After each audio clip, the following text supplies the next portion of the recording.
Kia ora, welcome to Under the Checkered Flag, MotoGP edition. I'm your host Kate, and we're just going to jump right in. It's Kate, Kelly, and Pozza here, and there's a bit to discuss because we have had livery reveals, and we've also had the first MotoGP test of the 2025 calendar year. We'll start with the MotoGP test because one major thing that came out of it was injuries. We had three riders break bones on day one, and basically that's a bit of a disaster. It was a particularly bad day, and one of those riders is also out of Thailand testing. We'll start with Raul Fernandez and his injuries. So he crashed and fractured the metacarpal bone in his left hand and a small right foot fracture, which ruled him out of the rest of the test. He has undergone surgery, and we'll just see how his recovery goes. Fabio Di Giannantonio, I definitely want both of your thoughts on because he crash, did a crash. Oh my god, that's getting cut. He crashed while popping a celebration wheelie and fractured his collarbone. But probably the biggest crash of them all was Jorge Martin's crash, which will pop up on screen. He has fractured his right hand and has multiple left foot fractures. He got ruled out of this test, and he also got ruled out of the Thailand testing, which makes it two Aprilia riders out of testing. And considering he's the current world champion, this is like a huge blow. And considering he's just swapped manufacturers, it could be a little bit of a disaster. But what are your guys' thoughts on all of the crashes, the ramifications, and especially Digia's because he was being silly, I suppose, when he crashed? Honestly, I didn't get to see Fabio's crash, but I'll start off with him because Fabio, what was that? What was your plan? Why? It's testing, love. There was absolutely no reason to attempt that. You've tried something that was so unnecessary, and you've managed to get yourself injured for it. You're like in a general concept, this man has just come off an injury. He didn't finish the last season because he had to get surgery for a previous injury. I think it's just silly and it's really careless, considering he hasn't even he didn't even get to finish his last full season, and he's not like he's already missing out on almost the entirety of the full preseason testing. I think it was a silly decision. Raul's crash was terrifying. It was full speed, and you could see him fly off the bike almost straight into the barrier, and then his bike go dun dun dun dun. You can see it rolling over, and the aftermath of it was horrendous. It wasn't even a bike anymore. It was just like metal everywhere. It was really really scary. I'm just glad they're all okay. But definitely, I definitely think Jorge's crash was the scariest. It was just horrible. The fact that that was on MotoGP social media actually had me shocked because his face slammed into the concrete. If he didn't get a really horrendous concussion from that, I'd be shocked. But his face absolutely slammed into the ground. I thought he almost snapped his neck. I'm going to be honest. I thought he did himself a number of a head injury, but I'm really glad he didn't. And yeah, I'm just glad his injuries were normal per se because it was a really horrible crash. I normally don't, just in a general concept, I don't expect many crashes from testing, but the ones that we had were just horrible, terrifying. Yeah, for a first testing session of the year, you'd think they'd sort of ease into it a bit more than it looked like they did. But it's come out that, especially the Aprilia crashes, they don't think the riders were at fault for any of it. They have sort of pinned it more on Michelin.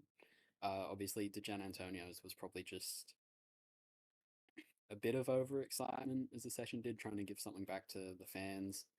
Probably not the best place to pull a wheelie on the track, but yeah, it was just a bit of a silly mistake on his end. Uh, also just sort of surprised me a bit that it's the second crash we've had after a wheelie in Sepang in the space of like 4 months after Zarathustra did it during the race last year. So seems like some riders just need to be a bit more careful when trying to sort of show off to the fans. I am curious about the whole beef that seems to be developing between Michelin and Aprilia. I'm a little bit excited to see where that beef goes because sometimes I'm Michelin's fan, sometimes I'm not, but it's always quite entertaining. But that's enough of our very brief testing discussion. Let's move on to liveries because all of them have now been revealed, and we've seen my personal favourite for the year and also some copy and paste liveries. So we're going to start with a kind of copy and paste livery in the fact of factory Yamaha. As always, if you're watching the video format of this, we will have pictures on screen. For those of you audio listeners, it's pretty much the same as last year with a bit more blue in some places and a bit of a sharper black. I do think it's an improvement on last year. It just seems to flow and sort of, I guess it's not as harsh, like the difference between the black and the blue. That was a terrible description. I'm so sorry. But overall, it's not too bad. What are you guys' thoughts on factory Yamaha? It's almost the same as last year, I'll be honest, but I am quite boring and I love myself a bit of black on a livery. So I don't know, I just really love it. And I honestly prefer the Monster logo on a bike compared to the Rebel logo. I feel like this might be a bit dodgy with some people, but I don't know. I think the Monster just looks so much better, especially with the color scheme, and I love it to bits. And I really hope Yamaha has a good season, just so I can see this beauty up close. Yeah, it's always sort of going to be a similar livery for Yamaha. They've had the same one since about 2019, but I feel like this is probably one of the first years that they've actually made an improvement on the last one. The part that really stands out to me is extra blue they've added on the tail. I'm quite a big fan of the Yamaha blue. I think it looks really nice, just like the way it shines, and just seeing more of that in general is something that I quite like. And I do like how they've sort of gone away from having the like grayish silver parts on the front, made it more black, and sort of put them back on more on the side just for a bit of detail. I think that's also pretty big improvement. And yeah, I think this is just a pretty solid livery. So overall, improved, but still pretty similar. Looking at their new satellite team in the form of Prima Pramac Yamaha, this is my favorite livery of the year so far, hands down. I think it's stunning. The press release photos don't really do it justice, in my opinion, because they looked absolutely stunning on track. So they've stuck with the purple and black from their Revenge era of 2024, but they've also added blue. So this is probably part Yamaha and part Alpine. And honestly, this bike is gorgeous. It's just so pretty. I cannot wait to have this on my mantelpiece in any way, shape, or form. It's stunning.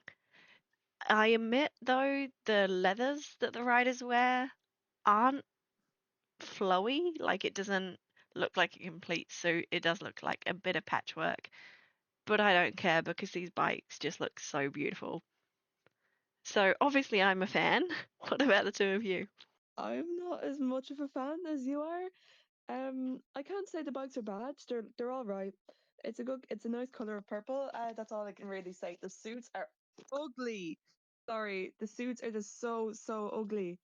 I don't like them at all. The bikes, like you said, they're grand. They're like I wouldn't mind seeing them. I think Jack's number looked really cool on it, but it's just, yeah, no, the ladder is, sorry. That's all I have to say. Yeah, this is another bike that I quite like. Sort of same story with Yamaha. They have the nice shade of blue, quite just like in a few places. Obviously, again on the tail, I think looks really good, and on the tank, just sort of matching what Yamaha have. And I actually quite like the purple as well. I feel like they weren't too bad on the last few liveries. Obviously, the last Pramac livery was really good in my opinion, but I feel like they've just sort of made it even better with the way that they've worked it into it. It doesn't seem like they've just, I don't know how to describe it honestly, but yeah, I think this is one of the, honestly, I think every livery this year has been pretty good, and I'd rate this one probably top 3, honestly. I think it's really good. So, KTM, I feel like we're just going to be doing this factory and satellite as one discussion on what we think of the liveries because they are pretty much the exact same thing. I think it's some very, very minor detailing that is different, and we knew this. We were told that obviously gas is no more in MotoGP 2 or 3, and they're all going to be factory spec bikes, and the liveries reflect that because KTM is again a copy paste of last year, but KTM Tech 3 is also a copy and paste of KTM last year. Now, I'm not saying that's a bad thing because I do love this livery.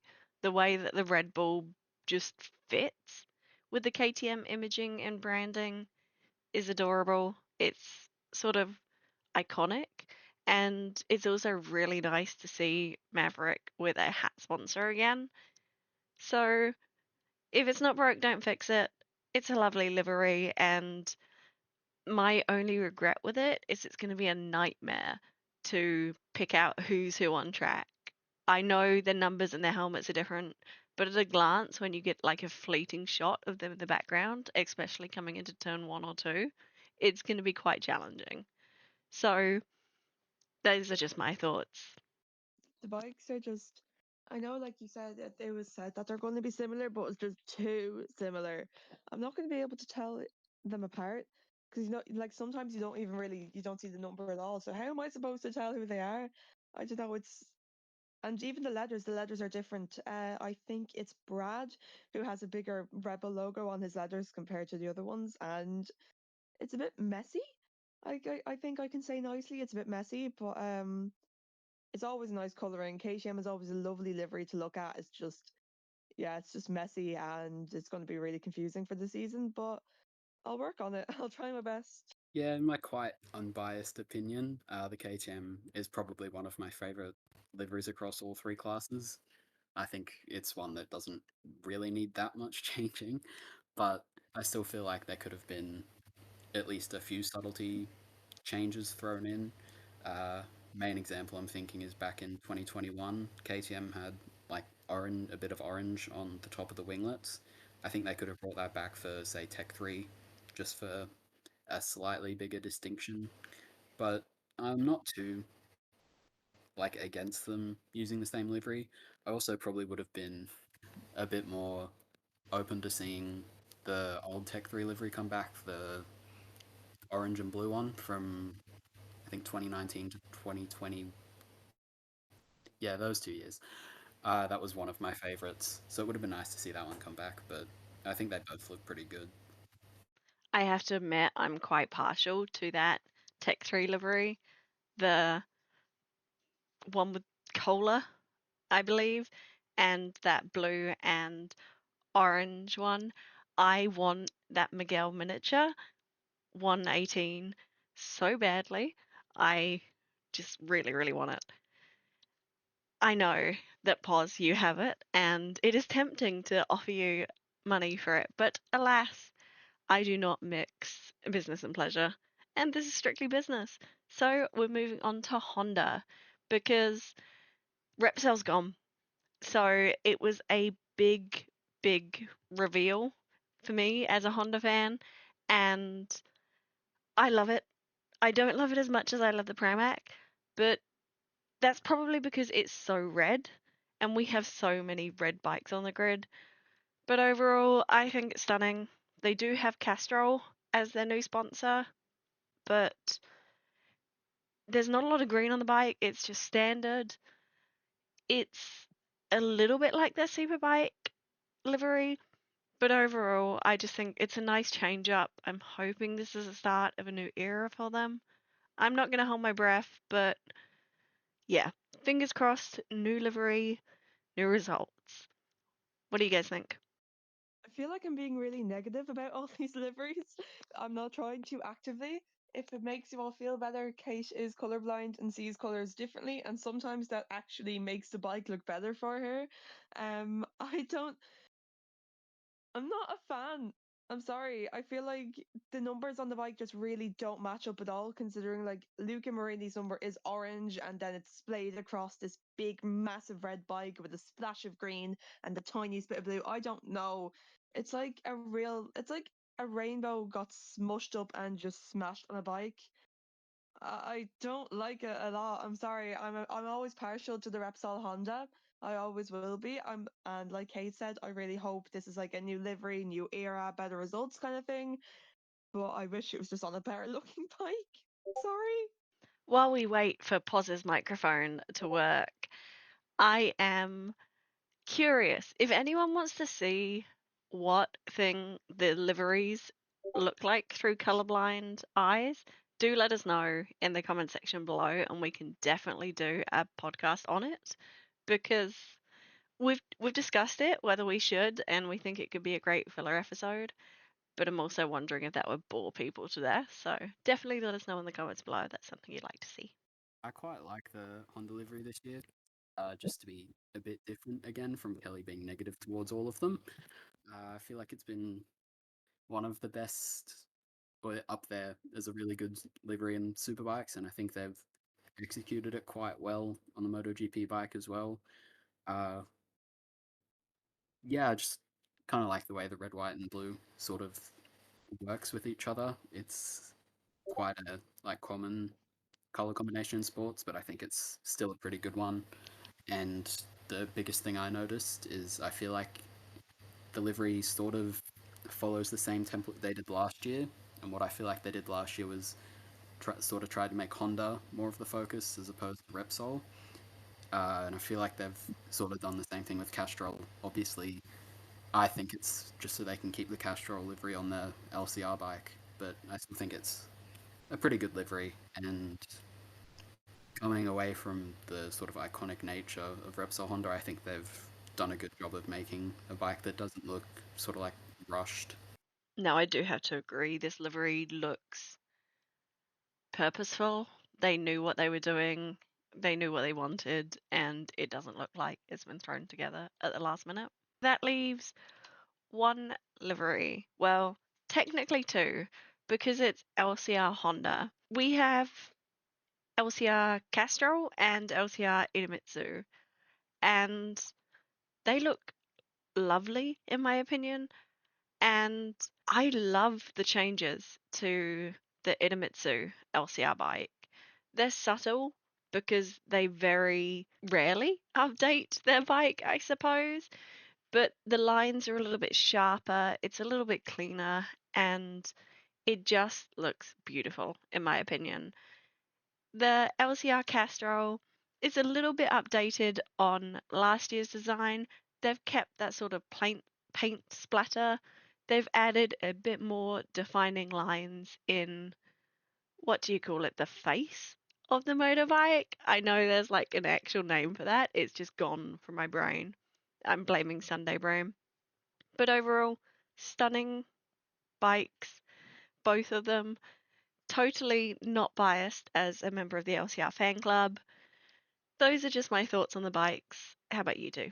This is one of my few positives actually when it comes to deliveries. I do quite like LCR having two different liveries. It's kind of like a rider personality kind of thing. Joanne is always stuck with like a little green splash on his bikes, and I just think it's quite cool. I think I think Chantraz is the type of person who would have a bit of splash of red on his bike as well. And I don't know, it actually does really work. It just works with me really well. I don't know. And it feels like they actually did put thought into this bike rather than splashing a bunch of colors on it and going, here's my livery. Yeah, I really like it. It's a personal favorite, I think. Yeah, obviously they both haven't changed too much from well for the Idemitsu bike the last couple of years. That's always sort of stuck with the same vibe, even with little changes. And again, same thing with the Castrol LCR bike. There's just a few subtle changes, but I think it looks good. I know that the Castrol bike was one that I didn't really rate very highly from the reveal last year, but I've just sort of gone with the fact that it's because of how like the lighting works in the studio. I just personally don't really like dark green, but when it's on the track, the green sort of brightens up and looks a bit better in my opinion. So I'm going with that same sort of logic here. Aside from that, the only other thing that I can really think of is I like how both of the numbers work on the bike. Obviously, Chantra refreshing his number for this year, and Zarko keeping the same one, but I think the way that the red stands out from the green background looks pretty good. The only other thing that I really noticed was how the red winglets look. I think they look pretty good. A bit Ducati-esque, like the rest of the bike, but I still think they look pretty good nonetheless.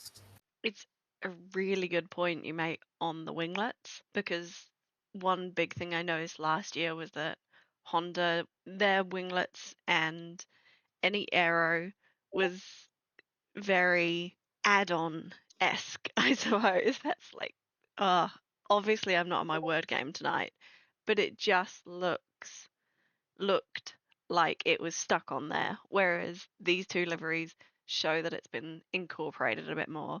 And that's just something I absolutely adore LCR for doing.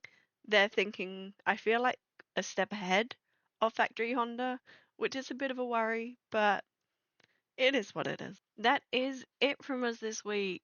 We were going to be doing podcast predictions as well. However, we've all had a very busy few weeks, and all of these liveries have brought us to our time limit. We don't want to drag out your ears for too long, so we try and keep them a bit short, a bit sharp, and a bit sweet. So, next week is basically the last week we can lock in some absolutely terrible predictions for us to revisit at the end of the year. We do want to hear your predictions, and we want your thoughts on the liveries. Was Kelly far, far too harsh on all of the bikes, or was her saving, her fangirling of the LCR liveries worth it? Enjoy your week, and we'll talk to you next week.